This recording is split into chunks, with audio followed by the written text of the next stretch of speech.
Hey, we are live. I'm excited. Today we have our sixth, I think it is. Is that right, Eric? Sixth Gathering podcast. We went from Mike McDormand as our chamber president to Jeremy Hudson and Brian Heck, city leader, city manager, local pastor, to, I think then it was it the race conversation, I think, with Eli Williams and a couple people, and then Scott Sauls, author, pastor, blogger, to On the Fly, Landon Wade, and Drew Flam, who were involved in the early days. And now, as I say each time, I feel like we have the potential to trump all the ones we've had before. No disrespect to Mike as the first guest. But today we got my friends Natalie Stortz and Amanda Merrick, and they are kind of heroes of the faith to me. Fortunately, I've gotten to know them through their husbands, but they are top quality. And yeah, ladies, I'm excited to just have a 40-minute to an hour, however long we go. I usually go longer than Eric plans on us going conversation. Just get to know you guys and let people get to know. I feel like whenever we do stuff with the gathering with the women, it's just a multiplier. People see things on a different level, not only about the guys, but also about the women who love them as well as I know you guys do. So we'll kind of go ping pong ball here. Sometimes Natalie, you'll go first. Sometimes Amanda, you'll go first. So it's not like you got to answer everything as the guinea pig first, and Amanda's like, great, I get to sit back and piggyback. So easy. Just tell us a little bit about yourself, kind of current stage of life, family, career, church life, and maybe how you're engaged in the broader community. So Natalie, you go first on this one. Yeah, so I'm Natalie Stortz, married to Josh Stortz, like I said before, the tall guy with the beard. So he's been in the gathering for about 3 years now. Since you guys have been here? We've been here. He came back. Yeah. So he's helping lead Young Guns this year, which has been a great opportunity for him. So we've been married for 8 years. We have 2 girls. We have a 3-year-old and a 2-year-old. So life is crazy. Lots of shrieking and princesses and baby dolls and pink all over our house. But it's a lot of fun. I'm not originally from Ohio. I'm from Texas. So born and raised in San Antonio. But you prayed that God would send you to Springfield, right? Right. That was totally always the plan. Everybody I've ever met, that comes up. So I miss great tacos. No offense to our Mexican food places here, but it's not the same. So good Mexican food and the Spurs. I love them. I'm a nurse. I've been a nurse for about 6 years and work at Ohio Valley now in the pre-op department, which is a lot of fun and still learning the ropes there, but really enjoy that. We go to Southgate and are involved in our church there. So yeah, thanks for having us. We're happy to be here. One of the cool things about you guys being here is, one of the things that's neat in the gathering, and Eric could attest to this, we have a number of guys who are involved who, this guy works for this insurance company, this guy works for this insurance company, this guy does this sales thing, and they're competitors. And we've got Ohio Valley represented here and Mercy Health. Mercy Health. Which is kind of neat. Yes, so you guys could brawl it out, or right? you hung out with people from those same places Saturday night. It's true. And build neat relationships. So good stuff, Natalie. Glad you're here. Amanda, tell us same things about you then. Yeah. My name's Amanda Merrick, and I'm married to Ben Merrick. We've been married just shy of 19. Getting ahead of myself. Wow. 9 years. You're married at like 10. I look young. Yeah. We have 3 daughters, 6, 4, and almost 1. We've been in Springfield about 5 years. I'm originally from Lima, so just northwest Ohio. What high school did you go to there? Elida. Yeah. It's just when I was at Urbana, we had a bunch of Allen County folks who came to the university and played sports. Yeah, I looked at going to Urbana at one point. But I was gone, so they probably recruit well enough then. Sorry. I know. Sorry, so I had a Leap. visit there, but Catherine Leap. ended up going to Ohio State, which is where I met Ben, so it all worked out perfectly. Amen to that. We attend Fellowship Spring Hill. We've been there a couple years now. And then just in the broader community, I'm involved with our local MOPS group, it's a mothers of preschoolers group. I've been doing that for a couple years as well. And then Fellowship also kind of does a hosting of like a Mommy and Me group that I like to get involved with Wendy Snyder kind of heading that up.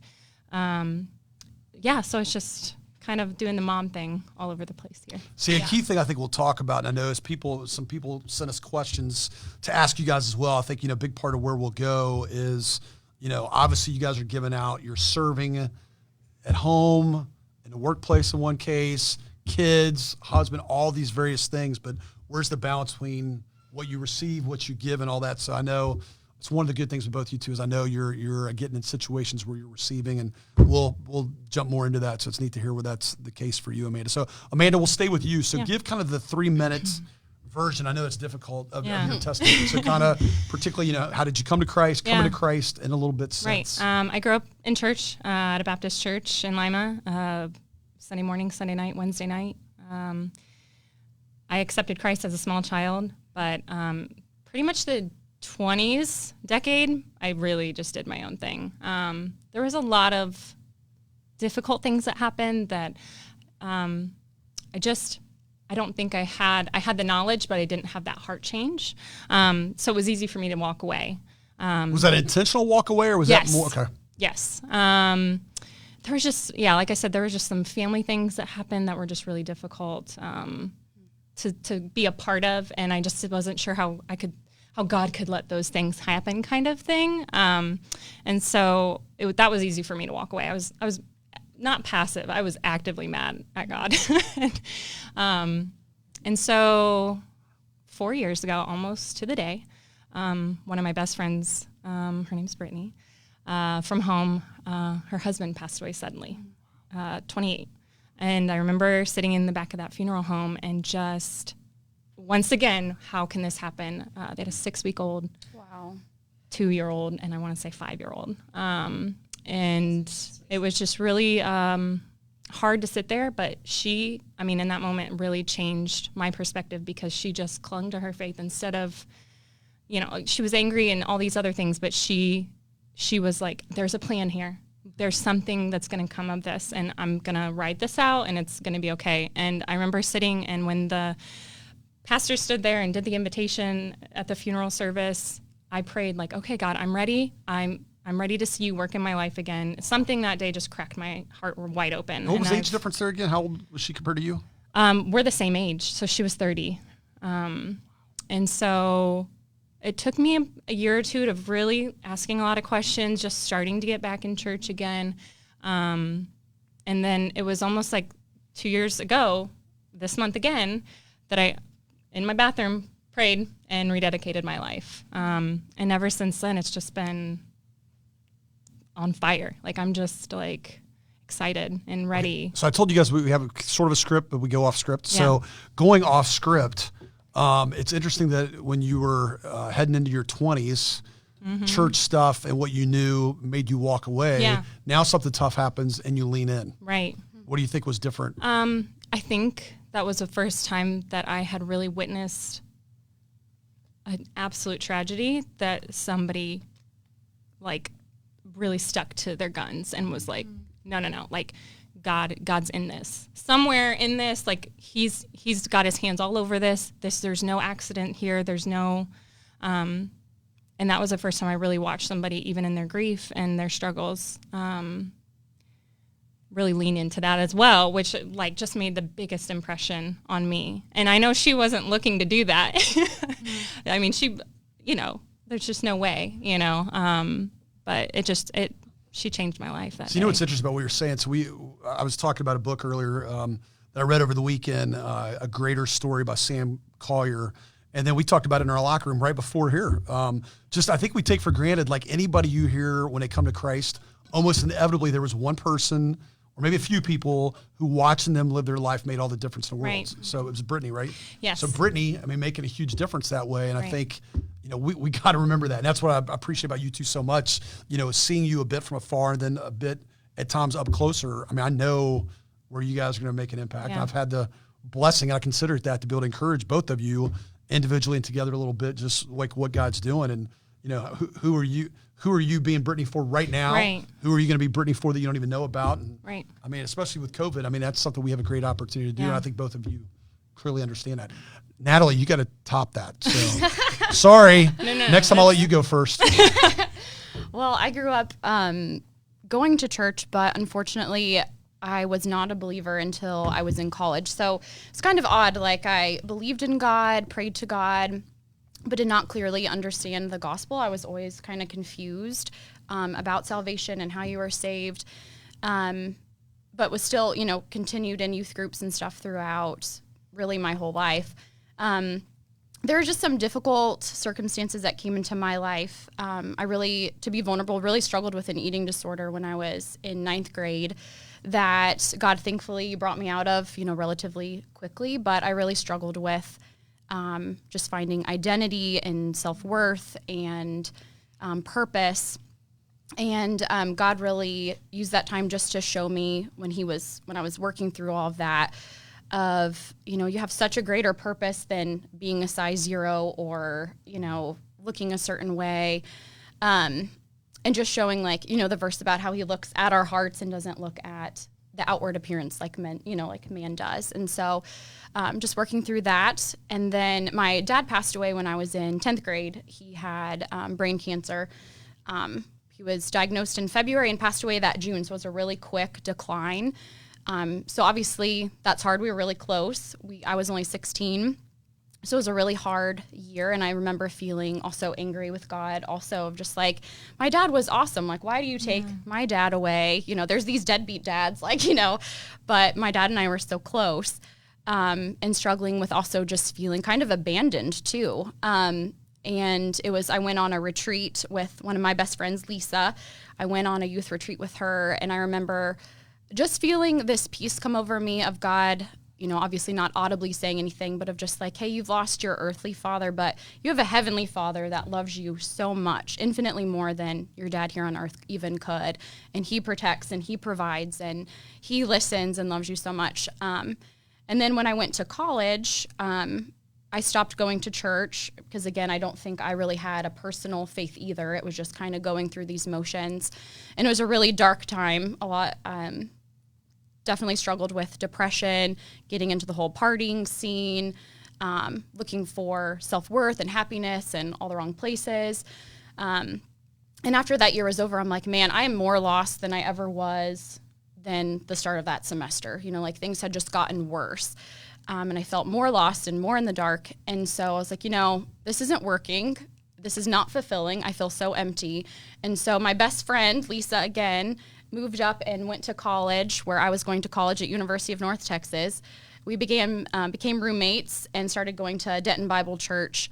And really there for the first time in the college ministry, I heard the gospel for the first time and it made sense. And it just started clicking. They did a series on Jesus's birth, life, death, resurrection. And I was I get it. Joined the college ministry in a small group, and I really got to see how faith was lived out. I'm it's not just you go to youth group on Wednesdays and go to church on Sundays, that it encompasses your whole life. And I'm man, these people are reading their Bibles every day. I'm I didn't know that's what Christians were supposed to do. So I started reading my Bible and learning, and realized that, I wanted to give God glory in all aspects of my life and not just on Sunday. So he's worked on my heart in a lot of ways, and obviously still a big work in progress, but I'm just so thankful that he did pull me out of the pit, truly. And I love two things hit me there is one, I look at you guys, and it's kind of how I think people view my wife sometimes, Kara, that you guys are here and so solid and so, I use the word heroes to me, and here's these tough things and challenges and death and eating disorder. And I love that both of you, I don't think either one of you are telling your story without Brittany and without Lisa, is my guess. Right. Mm-hmm. And I think two things about what you shared there, Natalie, that's interesting is I think first, I've never really thought about this. So Josh, your husband, who I'm close to and is in Young Guns leading it this year, like you said, did you guys bond right away sharing about your dad, since his dad died young as well? Was that kind of a huge part of you guys being together? I don't know if it was, I wouldn't say it was maybe a huge part, but it was cool to have somebody that understood. And when we met, actually, his dad was still alive. But his dad had, I think when his dad did pass away a couple years, we had only been married a year. It was just sweet that the Lord had, I know that he uses all things for our good and for his glory. And it was one way that I was man, God, you're using that grief that I went through for good to help minister to my husband now, because I know what that's like to lose a dad, So God clearly was paving the way and preparing for sure. you for that. So the other thing is, I did youth ministry for 22, 23 years. It's college ministry for several years in that. And I always tell people that I'm amazed at what God kept me from having to deal with people. I mean, I dealt with death a little bit, but never these crazy, tragic, super repetitive things. And one of the things I dealt with over a short period of time, but there were a number of people I dealt with over maybe 2 years, was eating disorders. I never dealt with it. Didn't deal with it, I don't think, after. In fact, this is the first time I've heard somebody say this in a while to me about an eating disorder. But I'm, having 3 boys and a daughter myself, I'm constantly thinking about the messages that Leah's hearing. And, Yep. you know, me doing a men's ministry and I'm talking to a couple women and, you know, sometimes it's easy for people to think, well, this guy deals with men. There's nothing about women, or they're pro men, anti women, which you guys know that's not true.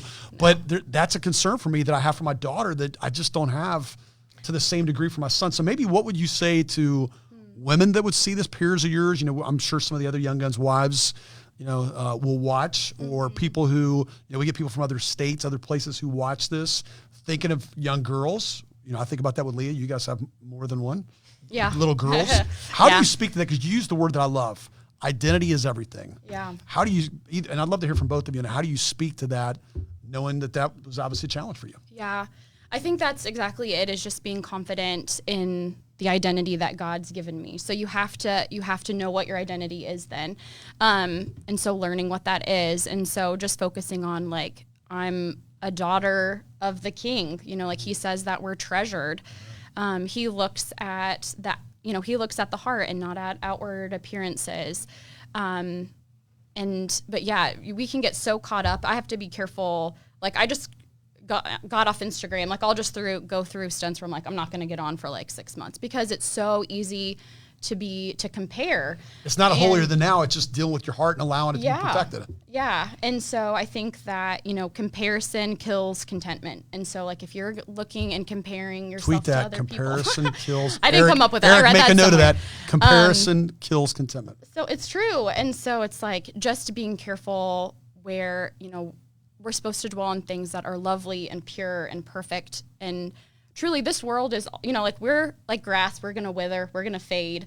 Our bodies are going to get old and decrepit, you know, but in the big span of eternity, like, appearances aren't going to matter. And so we have such a greater purpose than how we look. And so just focusing on bringing God glory. And yeah, we should still be good stewards of our body. It doesn't mean we can just eat trash, or, you know, which I'm guilty of too a lot of times. But, you know, like, we're still supposed to be good stewards of our body, but having that in perspective and not letting it, you know, take over. I'm going to take a risk and say something bold here, only because Amanda mentioned her name already, but our friend Wendy Snyder, who goes to Fellowship Spring Hill, her husband's involved in the locker room.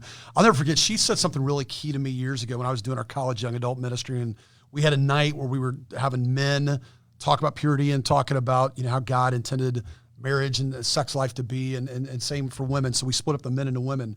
And one of the things she talked to me about through that time was, Wendy said, like, one of the things that's interesting is, like, you know, pick the age, 18, 19, 20-year-old, whatever young lady might wear something that would be flattering to her and make her look nice and appealing to the right guy. And she's probably trying to draw, if she's doing that, let's say, a guy her age. But what she doesn't realize is the young, like, you know, I got a 17, 15, or 13-year-old, they're going to potentially be drawn in.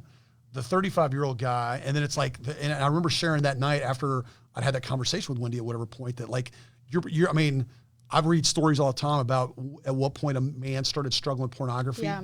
It's almost always like 5, 6, 7, 8 years old. Yeah. And then you take that to, you know, however long people live, 80 years old, whatever it would be, that young woman dressing to try to appeal maybe to one guy, if that's an intent she has, it's stretching like the gamut.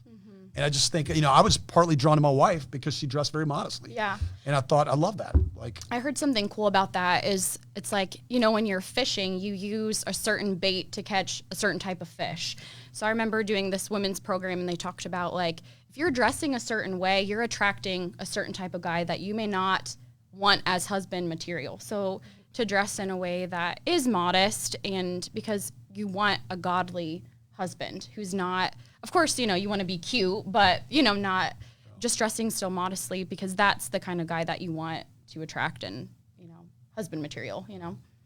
I love that I know both you two are just so grounded and understand, not that we don't all struggle with it, but identity. And, you know, that's partly what I love about, you know, the wives who have gotten together and connected, and you guys were hanging out with some Saturday night, is just, you know, how do we encourage each other and remind each other of, you know, you said the daughter of the King. I mean, I felt like Matthew West was going to walk in and sing or something like that. But, you know, we need to be reminded of that. I mean, right. I think that's you. So, Amanda, how would you speak to that? I don't know if that's ever been a struggle for you, but just, you know, being a mother of all girls. Yeah. I mean, so 3 girls. Women watching. I mean, what would you say as far as? Yeah, I try to take the focus off of, oh, you look beautiful. Like, I love to say they look pretty and beautiful, but I want to compliment their brains and their hearts, and when they're kind, and thoughtful and things like that. And those are the things that matter, you know, like I don't want to just say, oh, you look so nice today. Like, that's great. But that doesn't, like, if they go to the store in pajamas, so what? Right. So yeah, those are the things I want to focus on, like their character. Say the same thing. I mean, it's a heart. Yeah. That's what people want Right. to be encouraged. I mean, I had a guy, I had this hour and 15-minute conversation with a homeless guy yesterday at the Cohatch, which is a local place that's where a lot of business and food take place. That Ben and I can be found there quite a bit, Amanda's husband. But this guy just, he's really struggled with drugs over the years and whatever. And at one point he said, and I think he was genuine when he said it, and it was heartfelt, just made a comment about where he saw the love of Christ in me. And it was like, wow. I mean, I don't know what someone said to me yesterday or a week ago or 6 months ago or 5 years ago, but that homeless guy saying that to me in the moment meant a lot because it was about Christ. It wasn't about me. So, I appreciate that where you do that, and I can easily see you doing it, not just saying it. So, hey, we've already gotten off script. So I told you guys would say something good, and I want to lean in and go that direction. So, so talk more. This is obviously the Gathering podcast. So talk a little bit about, the Gathering maybe coming in. I know both your stories a little bit, where the Gathering came in at maybe a good, right time. And then how have you seen your husband grow, whether that's as a husband, as a father, relationally, in his relationship with the Lord? How has that happened, since you've seen that? So maybe we'll start with you this time, Natalie. Yeah. I think for Josh, and I asked him this sort of question earlier this week just to see what he'd say. And for him, he said to him, it's the biggest thing has been community. And I feel like in this season of life, after you graduate college, if you get married, you have kids, you have a job, like time is just so crunched that you don't have all this infinite time in the world. And it can be harder to make good quality friendships one, because of time, but then you're not in like classes with people all the time or something. And so I think it's been good of just being an intentional time that's set apart. Every other week there's a locker room. Every month there's Young Guns' meeting. And so that time is carved out and intentional so you can get to know those guys. And I know he has some great godly guy friends now that love the Lord, that can encourage him. And that's an answer to prayer of just to have a close community. We had an awesome... More for you or more for him? For both, truly. Yeah, because we both had a really close-knit community in Texas where people would just come into our house at any time. Like, our door was always open. Of course, this is before kids and everything, too, but we were used to that and missed that. And so it's been nice to kind of get a taste of that again. And I think just for the accountability aspect of being in community also is so important. Now he has accountability for struggles that he struggles with, or just to make sure he's in the Word. Or I know guys are asking like, hey, how are you loving Natalie well? Which, love that question. But can't imagine you wouldn't like that. Right. So for him to have that, and then, he's been poured into, so now that he's getting to help lead it has been cool, a way to be able to pour back out, and to use that head knowledge that he's been given to be able to apply that some has been nice. So yeah, it's been really good, and we're thankful for it. It's funny, as you were talking about kind of the investment, which that's a big word we would use with the Gathering a lot, with relationships being such a focus. One of our 3 core values is intentional relationships. And I think when I see Josh coming to the Cohatch, or I see Ben coming in with someone, whether it's a coworker, someone they're connected to through the Gathering, someone maybe I don't know or whatever, I'm like, with either one of those guys, whoever they're spending time with is going to see Jesus right in the next hour. Like, they just are. I just know they are. And Ben, we talked about it beforehand. I mean, he's just been so intentional. He'll leave there and I'll get a text later like, hey, sorry we didn't get to catch up, but appreciate you, whatever. I'm just like, wow. I mean, I'm experiencing it, and I'm not even with them, Yeah. So whoever they're sitting down with for lunch, I mean, is getting that. So, Amanda, how about you? Where have you seen growth or opportunity with Ben? Same vein of, since he started going to a locker room, I mean, that's his time. It's this morning, actually, it was his. And so when I heard that alarm clock off before 6, and sleep is something we both treasure so much with little kids that, it's still obviously very worth it to give up a little sleep every now and then to be in a group with those guys, and just to have that time like where he's really connecting. Like, not just on this, like, and I know it gets talked about a lot, the surface level. Like, hey, how are you? And it's easy to, like, skirt around things. Yeah. But people that actually, really care. Yeah. Where you are, what you're doing, how things are in general, how things are at home, at work. So I know that means a lot to him. And then kind of funny. The one thing I thought about is he's building a shed in our backyard, and he was putting up the walls, and I was like, I would love to help you, but I don't want to die. So please call someone else. I'm not strong enough to do this. Like, it's not a small shed. And there was like 5 guys that came over just from like the gathering from his locker room. And I looked Glad out he there, didn't call me. I would have screwed it up for him. and I was like, that might have been too many, but it was just like a cool thing to like look outside and be like, wow, like all these guys showed up to put up one wall. Yeah. And like that they really cared enough like to help him to like be there, and so it's just like little things like that, just showing up for all kinds of things. You know what I love, and it's very clear just knowing you two, and even as you talk now, I'm sure people that are watching can see this, that you guys make that a priority for your husbands. And I think you probably understand that's a priority back to you, what they're receiving. So what would you say? I mean, I think when I meet with guys, if I meet their wife, it's pretty clear cut. They're either very much for them getting with other guys and understand a priority of making time for male friendships that are hopefully, Christ honoring and God ordained relationships, or they fight for it like, no, that's time away, or you're already gone, and they kind of don't give them that time. So what would you say to someone maybe who struggles with like, I don't have enough time with my husband as it is, him as a husband or him as a dad? What would you say to encourage someone? We'll start with you on this one, Amanda. Yeah, I think when he initially started, that was a big thing. It's like, how do we make more hours in the day? But I think you can't. No, you don't, right? But I think you'll be able to see this as well. But just seeing him fulfilled in a different way, where maybe I can't meet that need. I'd love to, I want to try to do as much as I can, but there's just a different relationship there. And so I can see how it impacts him. And then obviously that impacts our marriage, me, our kids. Like, it just flows through everybody when we're both fulfilled, content, like really meeting that. You said something so good there, Amanda. I've used that line before, and I just believe this strongly. We have to understand, Brittany, Eric's wife, Brittany, is in here, which is great to see her. I didn't expect the greeting of Brittany being with us today, but like for Eric and Brittany to understand, there are needs Brittany has that Eric can't meet.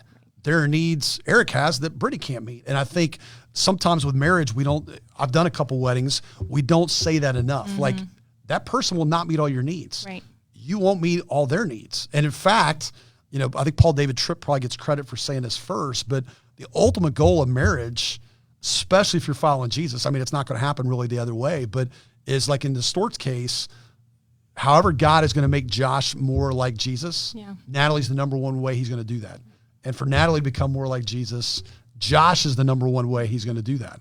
That's humbling. I mean, it's like, wait a second, we signed up because it's going to be warm and fuzzy, and there's date nights, and we get to have kids, and blah, blah, blah, blah, whatever else. But it's like, nah, that's great, but here's what it's really going to be about. So I love, what you said about, kind of making that, bringing out the best, and there's needs you have that Ben can't meet, and vice versa. So Natalie, I feel bad for you. You got to follow her again, but you always follow well. So what would you say to that, to add to that? Yeah, I mean, pretty much to echo that, like, I feel like that's been our experience also, is that, he has to be poured into, and because the husband's going to kind of set the tone for the family. If he's the head of the house and leading us, then he has to make sure that he's in the word, that he's being held accountable, that he's being encouraged also. And I was reading, it was in Hebrews about, that we're supposed to encourage one another every day so that we don't fall away. And I was like, man, every single day we're supposed to be encouraging, but that's just how important encouragement, right? Same. But just that's how easily discouraged we are, that God knew that we were going to need people, this tribe, this family of people to pour into us. And so it's just so important. And it is a sacrifice. I remember, especially when my kids were even younger, it is hard, but just valuing that, how important it is. But then vice versa, Josh encourages me to do the same. Like, I'm in BSF, which I absolutely love. That's Bible Study Fellowship. So it'll be my 5th year to do that. And if anyone ever wants a great Bible study, it's amazing. But every week he was like, that's your time, like, you go. Or like, if I want to have coffee with a friend who's having a rough time or something, he's like, you go. Like, I'll watch the girls. Real quick, I love that. I know that about you and Josh. Like, there's times when he gives a very firm no, and it's like, because that's Natalie's night, or Natalie's doing this with friends, and vice versa. I tell couples all the time, I mean, and Karen and I have to work through this, and fortunately, because this is my job, I get a lot of opportunities to be with other guys and build that in for myself. But But if you set that up for each other to have that and protect that for one another, you know, I mean, we could talk about praying together and that's great, and going to church together and all those kind of things. But if you set up the same sex relationships where guys get to hang out with guys and women get to hang out with women, I think it's a flourishing thing. Mm-hmm. So let me ask you this, because we're going to get to this. I'm kind of jumping around a little bit here now. The great question that Steve Leap asked of Jeremy and Julie Hudson, and now Julie wanted this as a question here. What does it look like for people to champion your marriage? Do you feel like there's people that say, yes, I champion Ben and Amanda, and yes, I champion Josh and Natalie? What does that look like, that people who don't just want to see you do well, but they are for you in your marriage? Maybe you go with this one first, Natalie. Yeah, well, the first person that comes to mind is I have a friend named Jill that was a good friend in Texas, and we've been accountability partners for, like 8 years since Josh and I got married. And now, you know, she's married. She also has children. And so it looks different now that life is busier, but we do still talk somewhat frequently. It used to be every week, but of just, she would say, you know, like, I could be like, this is what I'm struggling with. And in marriage particular, like, can you keep me accountable in this? Or I'm not loving Josh well in this area. Like, can you ask me about that next week? Or can you text me and remind me to do that? Or, and I love it because she is not afraid to speak truth into my life. She can call me out on sin, and she has the freedom to do that, and I have the freedom to do that, you know. Catch that. For her too. The freedom to call you out on sin. Yeah, which is so great. Like, and it just to be, you know, to have someone that you can openly confess sin to, that you know is a believer, that you know isn't being judgmental or something, but wants you to succeed and is pouring truth and love and life into you. So I think of her first. I also think of just our church. We just did, before COVID happened, our Sunday school was all about marriage. And I feel like they do a good job about, you know, there's frequently things about marriage that's just a good, you know, like every year, just kind of a checkpoint of like, how are you doing? And going on marriage retreats. We've gone to Scioto Hills a couple times on different retreats and stuff. And I think that's really helpful also. But props to Southgate. Yeah. Good job, Southgate. So what would you add to that, Amanda? So I would say probably my sister, Elena. She has been discipling me for the last couple years. And every week when we do our Bible study, she's right now in Japan, so she's sleeping. And you guys have a plan with that, and you've been doing it every week, like, that's so cool. without a miss for years. Yeah, I mean, we took a break when I had the third baby for like 2 months, just so I could like get my bearings. Yeah. But that's really, in 2 years, I mean, that's pretty much been like the longest like break, I guess, or like sometimes we have to miss a week or push back a day, or depending on what's going on. But yeah, so the way we end every Bible study is like, okay, what are your prayer requests? Okay, what's going on in your life? How can I follow up with, what did we talk about last week? And, you know, so we really like deep dive into, I mean, and we're sisters anyway, so we talk about that stuff, but sure, it's different when you come at it from that Christian perspective of like, I don't want to just hear what's going on about your life, but I want to speak into it, and I want to like pray over that for you. So it's a big difference to have somebody in your life that loves you in that way, where it's like a deep, like sisterly love, but Christian love too, side to that. That's so cool. I hope that when my girls, you know, like my two girls, I'm like, oh, I hope that they have that sort of relationship where they can pour into each other and encourage each other, and both know Jesus one day. Right. It's, like I said, it was a little bumpy there. I mean, as girls are. Yeah. I got to say real quick, it's kind of fun. Catherine Leap has commented on her twice. She said two amazing women right there. And then her husband, Steve Leap, who works for Ohio Valley and has been a part of Young Guns since the beginning. And she also said relationships and sheds. So Catherine's paying close attention here. Thanks for checking this out here, Catherine. So let me ask you guys right now, let's obviously you got to have a podcast during this time. You got to talk COVID. So what has been a win? What's been like great and you wouldn't trade this period for anything based on what you've experienced? And what has been like, wow, yeah, this is tough. We're just not two women who life's great and everything's hunky-dory and we're on here bringing the A game. Like, what has been extremely difficult and what's been like you wouldn't trade this time for nothing because X has happened? Nobody's jumping on that one. No. So I'd say the difficult thing has been like kind of losing like that, like the MOPS group I went to, and Mommy and Me, and church, like we haven't really gone because we've got little kids, and it's really hard to make them understand. Like I didn't expect to see you Sunday when I'm at Spring Hill. I did not think. I know. I've only gone like once. Yeah, it's gotta be tough. And I brought the oldest, and she still struggled. Like it's really hard to make them like understand why they don't have Sunday school and why and but they like to watch online, and they do pretty well with that. So we've kind of made that work for now, but obviously like we can't wait to get back in the building and with everybody. But so I think what's really impacted me, and I will speak into like what I think eventually I'd love to talk to my kids about, is like kind of what God's taught me and what COVID's taught me is like how much I need relationships. Like not just like talking on the phone, but like face-to-face interaction, a hug, a touch, whatever. That's great. Because I'm a physical touch kind of person. I want to give you a hug. I want to shake your hand. Like, so that's been difficult for me. And I struggled for a few weeks this summer, like right after my sister left. It's just hard to watch her go and be gone for 3 years. And she's a big part of my life. And so it was hard to watch her leave. And then that was lonely because she was here. And then it was like, oh, now you're gone. So that just kind of like, it was easier for me to like dig down in those feelings instead of like be brought up. And so I know that like just having those friendships and relationships are a big deal to me and like difficult. And then just like with the kids, like they were both in preschool and like a kindergarten class. And so they lost, like we were kind of talking about earlier, Sunday school, school, like play dates, all the things, library, all those things that kids really just love. And it was like, oh, what are we doing today, Mom? Another bike ride? So that was hard, but I'd say so what's the win in all balance that? To balance that. You had me going down a dark path there. I know. There was a win. 2020, rough. Yeah. But no, I'd say like understanding like the gift of time, because when they do go back to school here in a few weeks, my oldest will be in full day kindergarten. The other one's going to Emmanuel for their transitional kindergarten. So that's every day for 4 hours.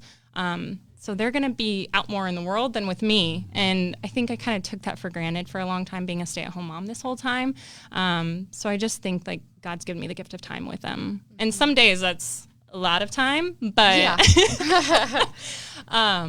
it's true. It's like we've made a lot of really great memories. We've done a lot of fun things. And so I don't think I would have been able to appreciate that as much otherwise.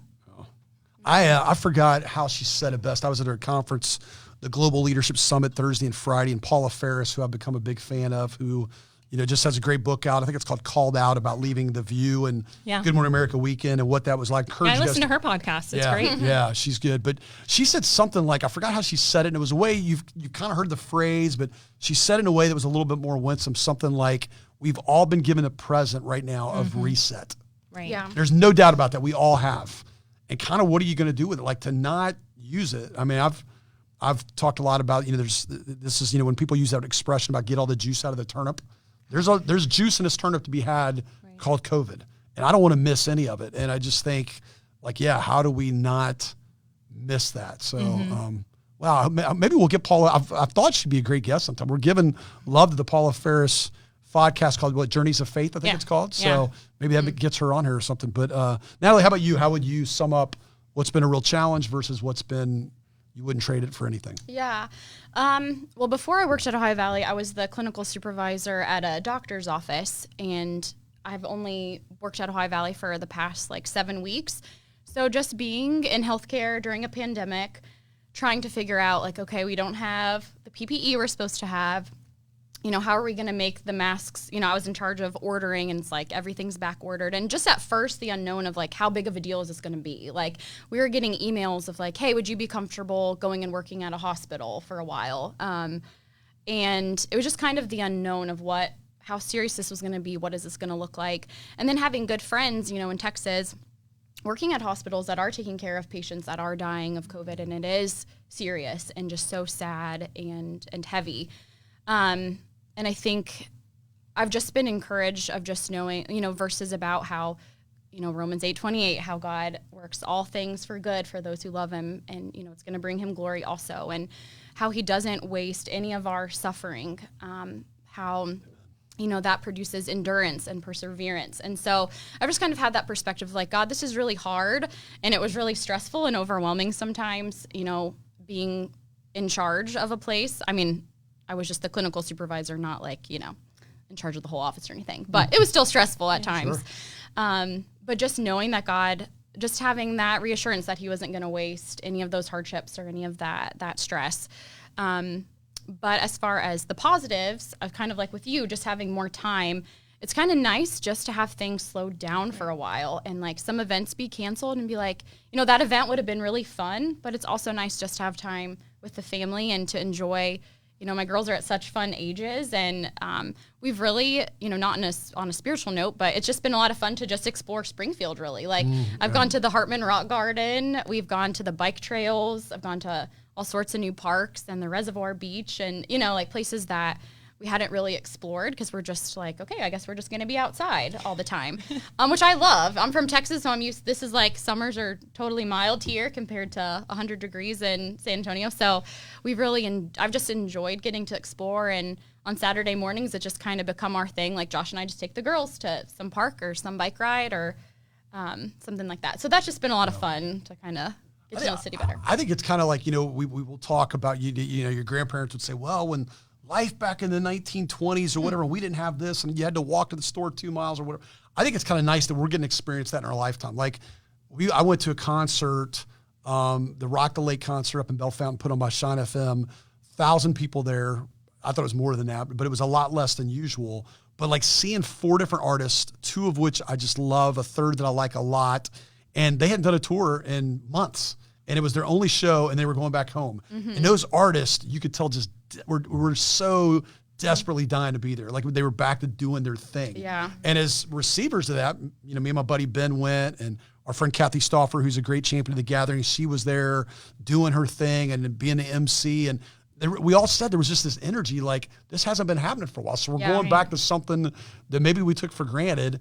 And then a couple gathering champions, Andy and Brittany Barlow and Steve and Deb Stuckey, did a show at Andy and Brittany's house last week where they had Ryan Stevenson there in the backyard, like 50 people, backyard, Ryan Stevenson, the biggest hit of 2019, Eye of the Storm. And he's going to be on our podcast coming up. He committed to me. So keep your eye out there. Ryan Stevenson with Steve will be on our podcast. But 50 people in your backyard, that's not something you typically do. Right. But COVID creates new opportunities. We went Saturday night to the drive-in in Brookville. Yeah. I haven't been to a drive-in in like 3 decades. Right. Kara loved it. Yeah. My boys, 2 of them who were there, loved it. Leah loved it. I mean, it was like, I thought drive-ins were dead. Right. Now they're doing concerts. Now people are going, and it's like we're repurposing something that was dead. Mm-hmm. So there's a lot. One of the things for me that's exciting, there's a lot of like resurrection things going on where things are being revived. And, man, praise God for that. It's neat to see things that were nowhere now coming back. So I want to focus, and I knew this was a point we get to, that, you guys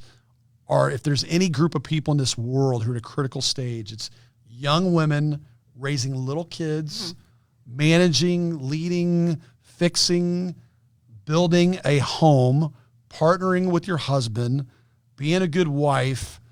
There's lots of pressure on that. There's lots of things coming at you. There's hopefully lots of grace. How do you balance out? What is that like? I mean, there's obviously going to be women your age, older, younger, watching. Talk about that for a couple minutes, each of you. Like, Natalie, what is that like for you at your stage of life, your age, little kids? It's crazy. It can be just so overwhelming at times because it's right. Like, I can be a perfectionist. I'm like, okay, I don't want our kids to have any screen time, and we're going to eat organic, and I'm not going to eat sugar, and I need to exercise, like all these things, and it's just too much. It's like, I want to be discipling somebody, and I need to be poured into, and I'm doing a Bible. It's just a lot. So one thing that's helped me is just having grace with myself and knowing that God knows my heart and things. And it's okay to say no. Because so what is having grace for yourself? Flesh that out. What's that look like? Yeah, like if you came over to my house now, it is a disaster, but my kids ate a good lunch and we were outside playing this morning and we, were learning a Bible verse, and that's more important than, to me, they have kinetic sand all over the floor that I didn't have time to sweep up before my mother-in-law came to watch them, so just being like, it's okay to not have everything perfect. And like, I haven't exercised since COVID started, like, but that's okay. And especially in this season when you do have young kids, just to know, like, it's okay. And the people that look like they have it all together, they don't. Which goes back to, like, the Instagram, and we all present our best selves of just getting off of it sometimes and taking breaks because it's just not realistic. So, and just knowing, like I said, that God knows my own heart in it, and maybe saying no to something so you can do the few things better, and, to try to do those few things in excellence instead of overcommitting and being so stressed out and so spread so thin. So I try, and I feel like I've gotten better as I've gotten older of just saying, like, no, like, that's awesome. And it's not that that's not a good thing. That would be awesome, but I just don't have room in my pie right now to do that. Space and margin. Before you respond, Amanda, and I want to ask both of you this, just quick one-word answer, and I want to see how quickly you respond either way. Do you feel like you're supposed to be perfect? You feel like there's an expectation of perfection on you? I feel like I put that expectation on myself. You don't think the world does?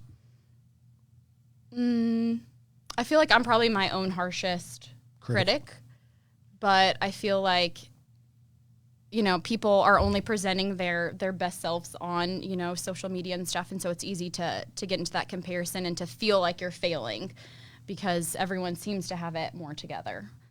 Amanda, do you feel like you're supposed to be perfect? Yeah, I think, again, I put that on myself to have it all together and to present this picture that I can do all these things and still, I don't know, have kids that are happy, nice to each other, whatever. I mean, that was, like, one thing I really struggled with was, like, I loved, like, hospitality. And I do too, especially when I'm receiving it. Yeah, and I would, like, not invite people over because I was like, my house is a wreck. Yeah. Or I don't want them, my dogs are crazy, and maybe they're not a dog person. So it was easy for me to, like, I have this excuse, and that's why I can't be hospitable, or I can't, like, bring people into this, is because it's just overwhelming for me. So I can't imagine what somebody else would think of it. So yeah, I think it's definitely something we do to ourselves. I think as moms, I think you think it's going to come naturally, and sometimes it doesn't. So if you everything. If you were to say you were successful in giving yourself grace, like Natalie alluded to, what does that look like, or what would that look like for you, Amanda?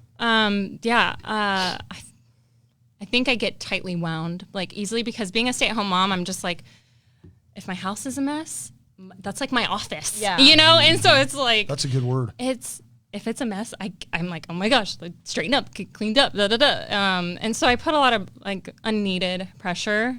Like, no one's coming to my house, like, for, like, weeks.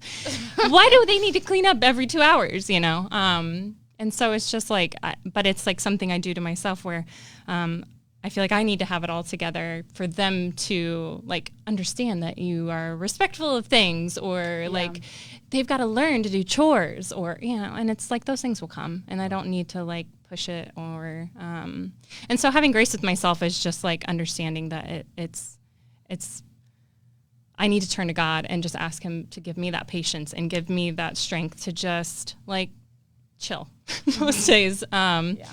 Because it's the little things, like, that I get worked up about that don't matter. Like, in the long run, like, if my kid cleans up after themselves after dinner, do I need to yell about that? Probably not. So, we prayed about this before we started. I think, one of the things that's encouraging hearing both of you talk is I know there's people watching that you're saying things, you're thinking about things, you're processing things with the Lord that they think. And I think you guys are kind of opening the door to give people permission here on a number of levels. Eric will love this, being the avid reader that Eric is. John Acuff, who's written a number of books. I don't know if you've read any of his books, Eric, but he wrote one called Quitter, one called whatever. But me and a couple guys went to see him at a book signing. And one of the things he said that was so profound, and I think this is a great encouragement for young women who are moms and wives and working and doing all the things that, ladies like you are, is he said, you have to give yourself permission to suck at some things. Yeah. He goes, like, I hate cutting the grass. He goes, I went from cutting the grass and kind of dreading it to I had somebody else cutting the grass for me to now just, I never cut my grass. Somebody else always cuts. He goes, I don't like it. It doesn't give me life. Right. I don't care if I have the best yard in the neighborhood. Mm-hmm. So my yard's going to kind of suck compared to some other people's. Yeah. And I'm okay with that. And that to me, when he said it, those words were so freeing. And like, you know, like I know it's a win when you can do it. Like we had people come to our house a couple months ago and a bunch of guys helped do some yard work and landscaping and things that I'm not real good at, but it was kind of a way to have some fun. And I joked with some guys and said, hey, you've kind of asked me how you can serve me over the years. Here's a chance you could serve me. And Kara was greatly blessed by it. And by the time it was done, she felt bad, like people were kind of coming to do something for us.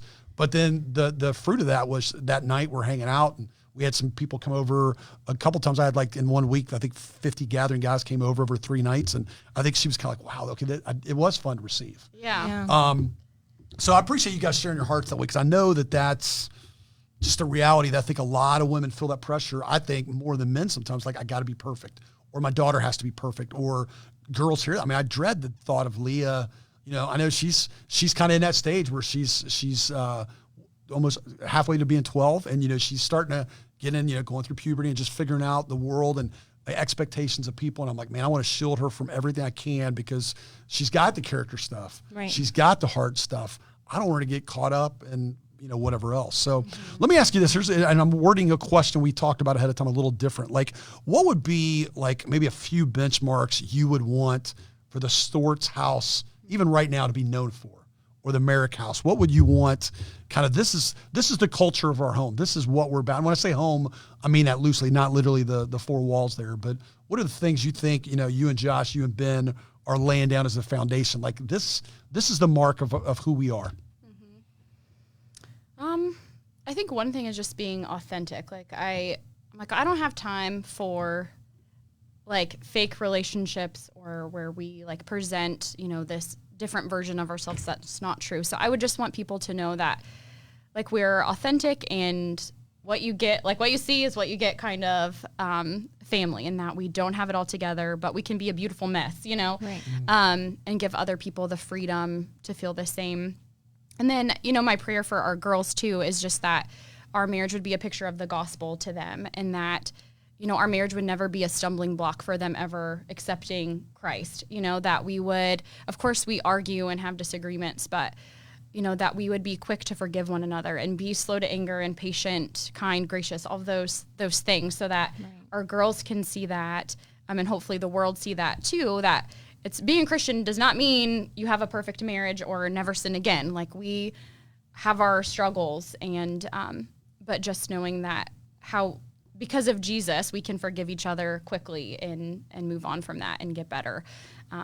So I hope that people would just see a picture of the gospel in our house and of course feel welcomed. Like we love to have people over too. And I could relate to what you're saying of like, gosh, our house is a disaster. I don't have people over, but people. You got a great garage where people can hang out. Right, you don't need the house to do this. Yeah, we don't even have a house. We just have a condo. Okay, so you got a great garage though. But that people would feel welcomed, like no matter what your background is, no matter what's going on in your life, that like you know that you're welcome in our home. Amen to that.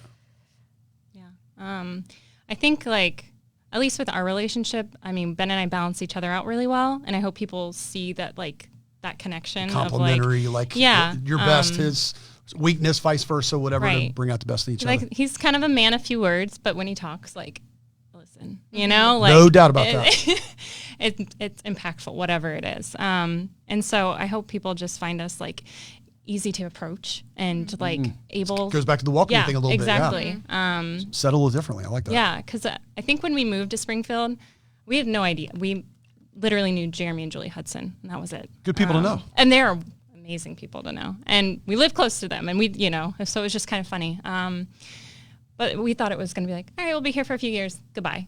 It was just a stepping stone to like the next place. It's kind of because we were in another town for 5 years. We're like, okay, 5 years and then we'll be out.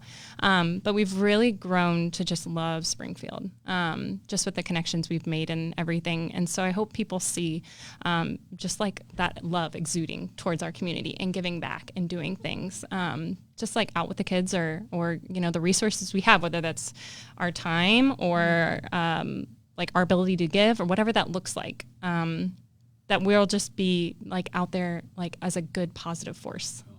You know what I love is just hearing you two talk and you know, you two were the first 2 people that jumped out. I mean, I had other people. Catherine Leap was on here. She's always someone we could go to and pull her into something like this. But I love the stories of when people, you know, come to Springfield. You know, I know Natalie, you know, for a while there at least, it was definitely a struggle. And, you know, people from Texas are from Texas and they love Texas. That's And, right. you know, I hear Amanda say, and I think, you talked about the rock garden and you talked about some other things and going to the reservoir to the beach or whatever. It's so fun for me. I've jokingly said, I said it earlier, that no one I've ever talked to, when I've brought in musicians or people to speak at our breakfast, when I've laughed and said, so you prayed about coming to Springfield, right? Nobody's ever said yes. Right. Nobody's ever said, yes, I did. And yet there's story after story after story of people here now, or like I got a buddy in Dayton, Ianu, hope to have him on here at some point too, who he came here from Maryland, is in Dayton, but he really feels this strong urge and pull towards Springfield. And I think, you know, you see people when they're here for a while, like I forgot, it's crazy to think it's been 5 years. I mean, I'm bummed I didn't know you had been sooner, but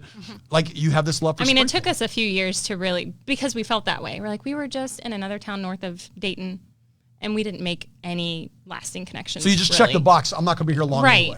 Right. And with his job, you know, we just weren't sure where that was going to lead. Sure. And so just to be able to put roots somewhere, because we're not far from, he's from Columbus. So we're like, we'll eventually get back to Columbus. That's the goal. We're close enough now, but still that's the goal. But like that goal's really changed. Like we both feel really comfortable. Like God has put us here. Oh. Not that it's like some choice that we were like so excited to make. See, the thing I say to people all the time is I just think, and I guess it's the pro wrestling side of me kind of coming out, but I said, pound for pound, person for person, you're not going to find better leaders, better people in this area, the Miami Valley. I gotta use my gathering hat and say Miami Valley, not just Springfield. As far as godly people in the right places, people that just love people that are, you guys both use the word authentic a lot. Authentic, making a difference. You can be a big fish in a small pond if you want to look at it that way. But then, you know, the access to the Indianapolis is to Columbus, to Dayton, to Cincinnati, to Cleveland, to Chicago, to Pittsburgh, to whatever, Louisville, Lexington. I'm from Nashville. Got to throw in someplace in Tennessee. But there's just such great access to so many things and to people. And I just think it doesn't take long for that over a longer period of time to take off. And people are like, yeah, there are some great things here. Absolutely. And Natalie, I'm obviously setting you up to sell you to get you to say some stuff about the area. So what can you say as someone who came from Texas and struggled with it for a while, but where have the winds been there? Yeah, well, it's just such a huge difference. Like I came from, San Antonio was massive. I went up to college in Denton, which is right in between Dallas and Fort Worth. So smaller than San Antonio, but still, you know, like double what Springfield is. So it's just a way different vibe. But as far as the small town feel, it is cool. Like I went into the Cohatch, like you talked about the other day, and like I went with a friend from work, and I saw 5 different people that I know from like all different contexts. And it was like, that's kind of cool, like that you can actually start to get to know people, you know, in your community. And I like that kind of small town feel to it too. Not to mention traffic is way better here compared to barbecue is good here, but not nearly like San Antonio. Yeah, I've had some killer barbecue there. Yeah, that's what's tough. I mean, sometimes people come from a place like San Antonio, which I've been to once, maybe twice. Mm-hmm. Clean, beautiful, pretty good traffic flow and easy. I mean, yeah. So it's a little different when you're coming from San Antonio. So hey, we've kind of been deep here. I want to kind of detour and be a little lighter. So, you know, question, I took our friend Christy Rastatter, who her husband, Pat, banker in town, my first board chair for 3 years. She wanted to know about a book or DVD or a movie that's meant something to you. I always like to change the question because it's more meaningful if you say, what is a book and or movie you would most want to buy and give to someone? Because if you're going to give it to them and pay for it, that's a little bit more. So what's either one of you? You can pick one of those, both those, book, movie. Can't say the Bible. That's the Christianese answer to say, so you got to say something else. Well, I'm a big sucker for Francine Rivers. So she's an author that does a lot of historical fiction. I don't know if you've ever read any. Okay. So Redeeming Love is like my all-time favorite book. And I'm sure most people, when I mention it, most people are like, oh yeah, I've read that. So it's pretty well known. But I just love her. She's a really good writer, but then is able to just beautifully like work in the gospel into the stories. And so Redeeming Love, like seriously, I was reading it and Josh would come home and I would just be like bawling. And he was like, are you reading your book again? It's so good because it just reminded me so much of, it's like very loosely based off of Hosea and who, you know, his wife like keeps cheating on him or whatever, but he keeps pursuing her and still loves her despite all that. And just what a picture that is, you know, of us that, you know, we're prone to wander, but still how God still pursues us and loves us. And so it's just this beautiful redemption story. So to me, and then she's written lots of books, but there's a trilogy called the Mark of the Lion series, and that's amazing too. So as far as just fiction goes, that's what I'd recommend. But I just found, as far as Bible studies go, there's an app called the Word Go app, or just Word Go, and it's free. And it's really cool. I just did Ruth with a group of friends. Catherine Leap was in that group. Catherine Leap is getting mentioned a lot yeah. today. We were showing her a lot of love. It's free and it's so cool. Like it breaks it down by day. So you have scripture that you read every day. There's some questions, and then there's study notes, which is kind of like, commentary on it. And I feel like it's a great bang for your buck sort of study, because it maybe is 15, 20 minutes, because let's be honest, I don't have an hour to sit down every day. But for 15, 20 minutes, and I always feel so fed and encouraged. And then after you do that for a week, you meet in a small group and discuss all of those questions. It's kind of this 4-stage approach. Like you read, do questions, read notes, discuss. So it kind of follows. BSF is really similar to that, and I love BSF, so that's probably partly why I love it. But they have all sorts of different studies. We just picked Ruth because it was a 4-week study, like something good to do over the summer. And I love the story of Ruth. And so it was awesome. So as far as like Bible study goes, that's what I've been doing recently. I love when you guys get talking about stuff you really love. Like I don't know if you felt that, Amanda. Your passion for this was just coming out. Yeah. It was great. I could talk about BSF for like a whole well, year, Francine Rivers, you can't. And Francine Rivers, yeah. Maybe we'll get her on the podcast and you can interview her. Amanda, what about you? What's a book? What's a movie? So as I mentioned a little bit earlier, I'm not a good reader. I can read, obviously, but like ever since having kids, it's just like, the time. It's hard. Like it's hard to get into something. But a book I read this year is from Lisa Tricrust from Proverbs 31. What happens when women walk in faith, and it was really helpful to me because I still feel like this is like a new journey, like these last few years, and it's helpful to understand that like it's not going to be like ask and you shall receive every time. Like there's some waiting and there's some patience and there's some no's that are going to happen. The older you get, the waiting thing stands out all the more. And so understanding like what that looks like as you walk out your faith, like some things that might happen and like how to really still step into that. It was something I would like definitely give to somebody kind of in my situation that's still kind of early. And like, I think even when I like rededicated my life, those like first few months after were like really hard. Like I was like, oh, this should be easy now, right? And it was like, no, it was hard because I just felt like enemy attacks like all over the place. And I was like, wow, I was not expecting this. So then having like my sister disciple me and be able to like walk me through that. So I didn't just turn around like, nope, made a mistake, goodbye, was everything. And at that same time, I started doing Bible studies by Jen Wilkin. She's out of the Village Church, which is in Flower Mound, Texas, and she is just amazing. I mean, her Bible literacy and like her goal of making women like literate in the Bible is just, I mean, she's second to none. She's just an incredible teacher. So the first study I did of hers was like 1st, 2nd, and 3rd John, because I was like, these are short. Yeah, these are doable. I can do this, but she is intense. Like the questions and things like I never would have, like, when you read it, it's easy to like skim, and she just like dives so deep. I just love her Bible studies and her heart for teaching women. And so I think that's really impactful to me, to have people like that out there. I don't know her obviously, but like she has changed a lot of my Bible study habits. I love about that. Cool. So I was at a conference that Lisa Turkhurst spoke at Thursday and Friday. And there's a guy that was on this video, Michael Todd, who's a pastor in, I think it's Tulsa. He's in Oklahoma. And I messaged one of my old Skim kids, Springfield City Youth Mission, which I did for 10 years. And he messaged me back. He goes, yeah, that's the guy I sent you the video of. And he said, you and him have been the most impactful guys in my life. And it was interesting because he knows me, and I spent a lot of time with him. But Michael Todd is a guy he watches online. Right. But kind of like one of the quotes I use with guys a lot is, if you read a book, the average author, they say, spends 2 years of their lives in a book. So if you read 25 books a year, you'd get 50 years of life invested in you. Wow. One of the things I noticed about both of you two that I love, and I like to use language like this, but you're both just flowing this way, is talking about leaning in.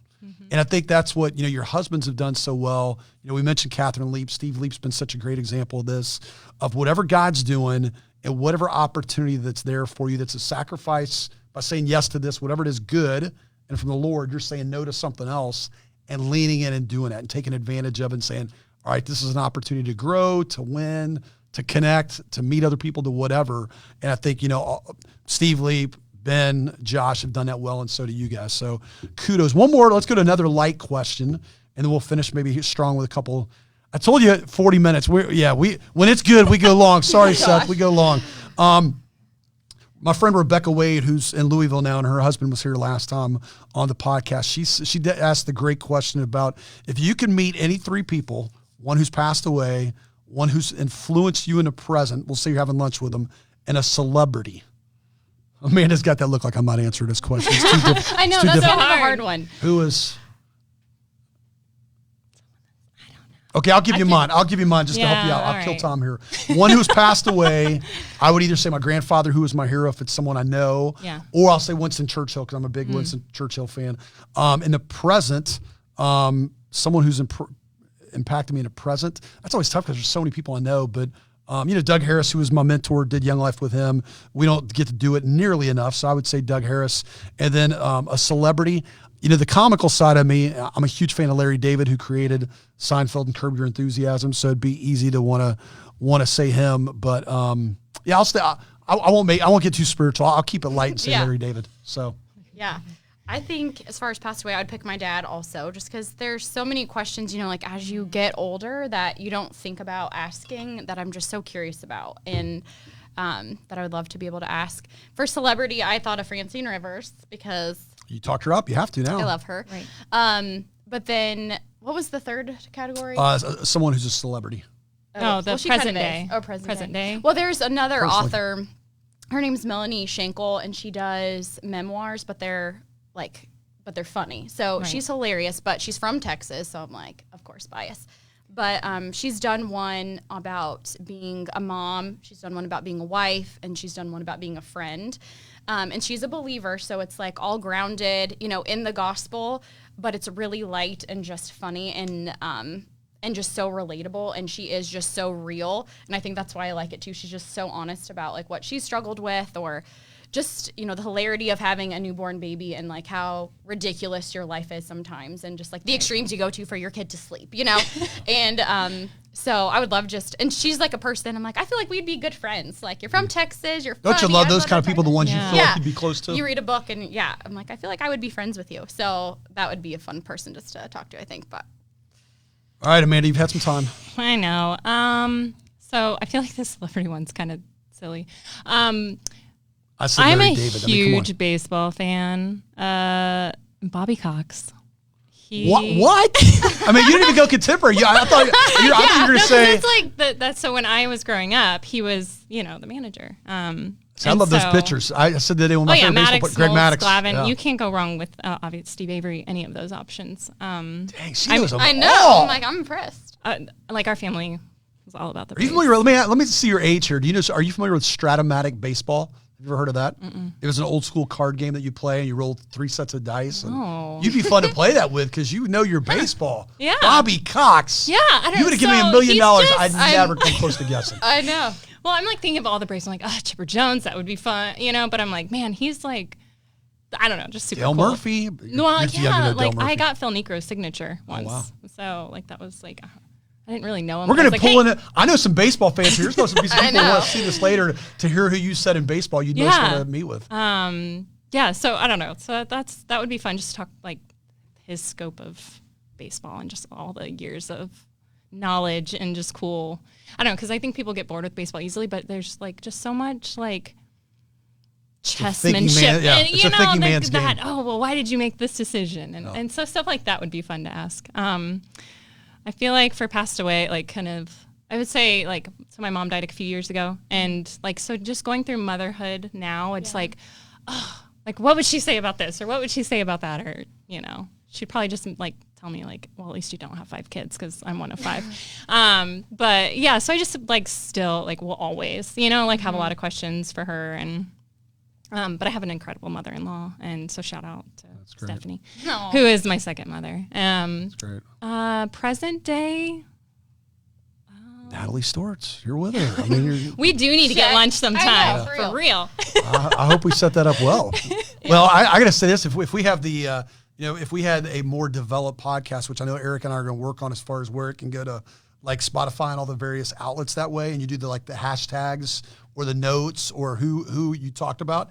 If we had Bobby Cox in there, I'm guessing most people would think I was the one who brought him up, Right. not you. No, I'm so impressed. I tell you what, I feel like you just aged and I got younger or something because I would have never guessed. Hank Aaron maybe, but Bobby Cox, that's amazing. Well, yeah, like, I mean, because I think, like, like Bobby has been a player and he's been a coach and he's like, so he's seen it from a lot of different perspectives. So that's what I just like about him as opposed to like somebody who's just a player or maybe now a commentator. Like I love John Smoltz as a commentator. I think he's amazing. But like just having that aspect of like the coach and the player and just all like the different aspects, how that comes together. I'll tell you what, it's a good thing you're married because knowing what I do for my job here, working with a bunch of men, the people who'll be getting on here right now and saying, so she's single? Like, she loves sports like that? Ben and I laugh a lot because we're like, can you imagine dating anymore? Well, like, it's funny. Ben's not terrible. Ben's not a huge sports fan. He's not. Which is crazy. As you're talking, I'm like, I know who knows more in American household about sports. Well, yeah. So he's kind of the football, like, side of, and I like all sports, but like my dad's a college baseball umpire.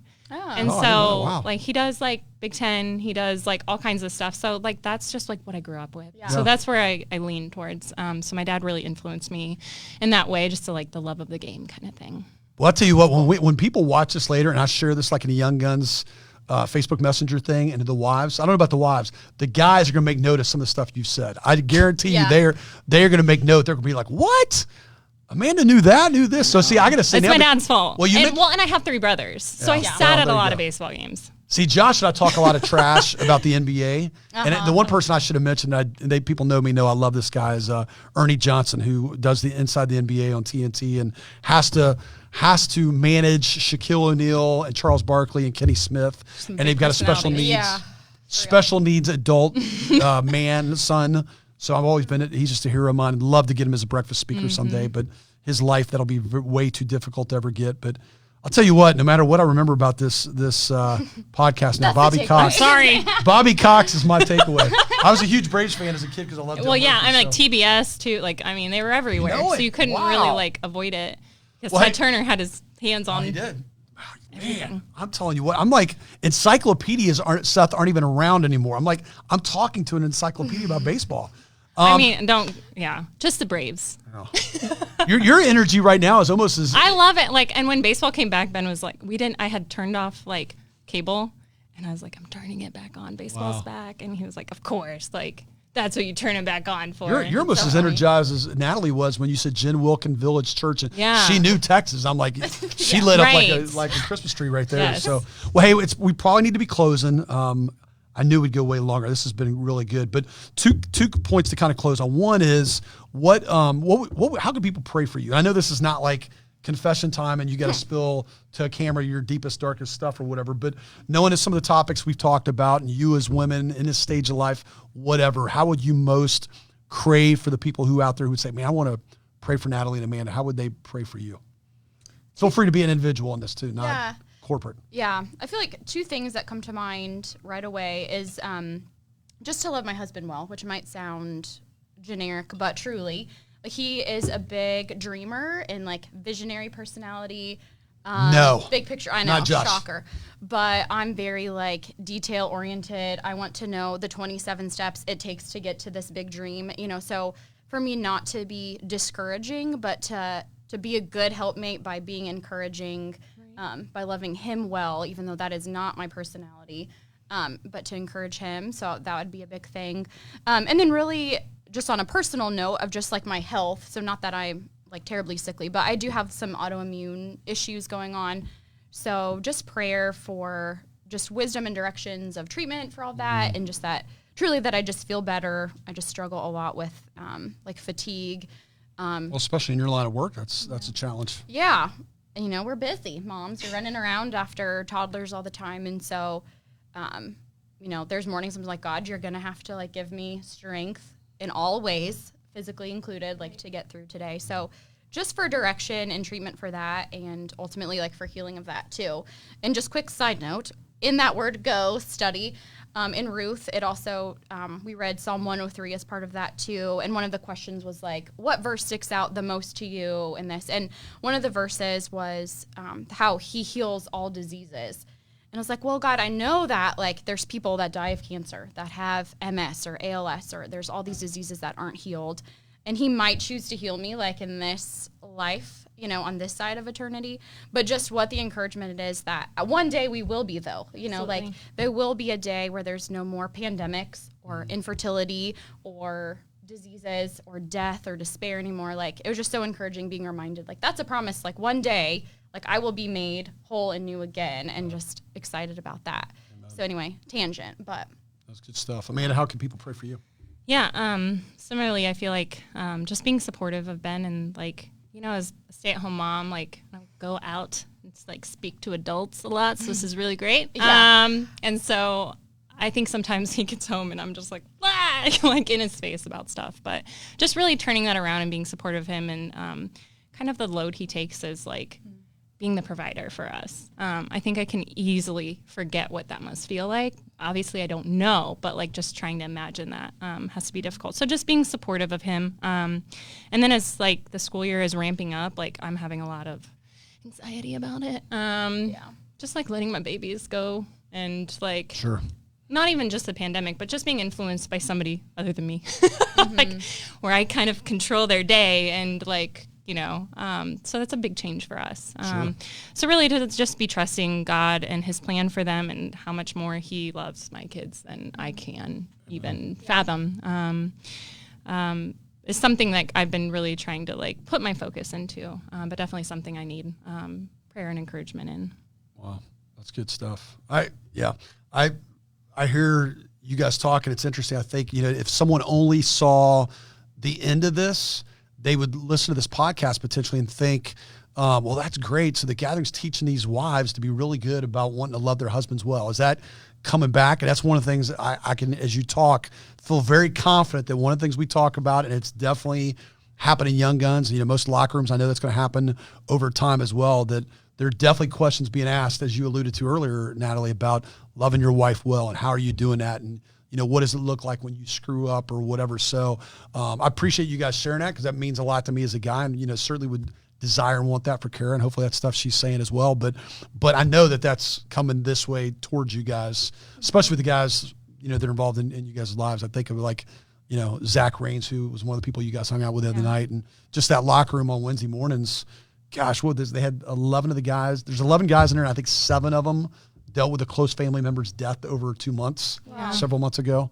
So I know those kind of things are being talked about. So I don't have to sit here and cringe and think, are people just thinking like it's only a one-way street here, the wives to their husbands? So really appreciate what you guys said. So how would we close? Like, what would you want to say if we've missed anything that you would want people watching this to be encouraged by or to hear from your heart? I think there's some timidity into like, if you're not a part of something, like getting started. And so if anybody's like watching this and either as a wife or as a guy, like not been involved or don't know how to find time, like if it's something God's putting on your heart, time, it'll happen. So just to be able to step out into that and like realize like that's God rewards obedience. And just like, as much as we feel like giving up time is hard, like it's so important to, I mean, we've talked about earlier, just to be poured into, and that way you can, like the one thing I was thinking about earlier was like when they tell you to put your mask on, like on an airplane, like they want you to take care of yourself first before you take care of anyone else around you. And so I kind of feel that way about like the gathering and some of these groups that we're involved in is you've got to take care of yourself so you can take care of your family well and those you love well. So just be encouraged to try something different and like just be led to where God is putting you. Yeah, it's totally worth it, you know, Right. And it is a sacrifice, but it is so worth it to be in the Word. And like we said before we started, I'm like, this isn't about me or Amanda or Jeff or even the gathering. Like I want it to be about the Lord because it's all about Him. But He can use the gathering and He can use individuals to encourage one another. And so I just want Him to be the one that gets, you know, all of the glory for everything. And but there are some great ways that God's allowed like the gathering for guys to be poured into and to get to grow. And because we know true change is not going to happen apart from the Lord. Right. Like if you really want freedom from sin struggles and addictions, if you truly want your marriage to be changed, to be a good parent, like there's no way to do that apart from Jesus and having a relationship with him. And so all of this is just all about him and being able to do that. So well, and I encourage people who have watched, and like we say, we know a lot of the eyes that hit this are later in the evening when people have time and not middle of the day when they're working or dealing with kids or dealing with whatever. In the middle of the day, this is not where it's going to get the main traction. But I think I could speak for both Amanda and Natalie. If someone was on here and heard something that clicked or wanted encouragement to give an area or wanted to pray for them, whatever it would be, I feel very confident that they both, I mean, if I need to pay them, I will. But I think they would definitely respond accordingly to being available to someone who saw this, who needed a nudge, whatever direction. So let me pray, and we will close as we're trying to do that now with our podcast. And can't say enough how much I appreciate you guys being on here. Thanks for having us. This is in one sense you serving what we're trying to do out here, but I know it serves me. So I'm like, this is part of my job. I get to do this is great. I get to do this. Yeah, so, thank you. Thank you, ladies. So Father God, just thanks for Natalie and Amanda. Just thanks for who they are above all other titles as your children, as daughters of a great king, as Natalie alluded to earlier.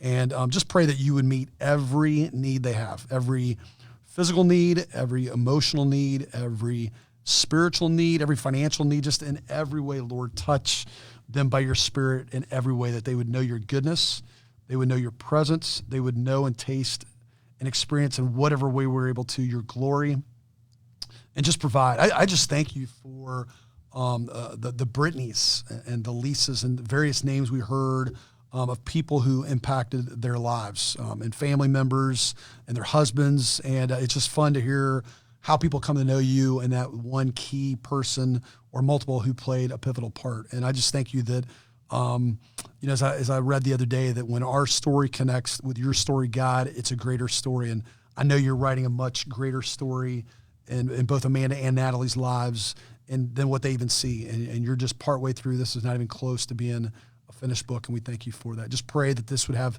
impact far and wide, not, again, as Natalie said, for her sake, for Amanda's sake, for my sake, for the gathering's sake, but for your glory and your goodness. And we trust you with this time. In Jesus' name, amen. Amen. Thanks, folks. Thank you.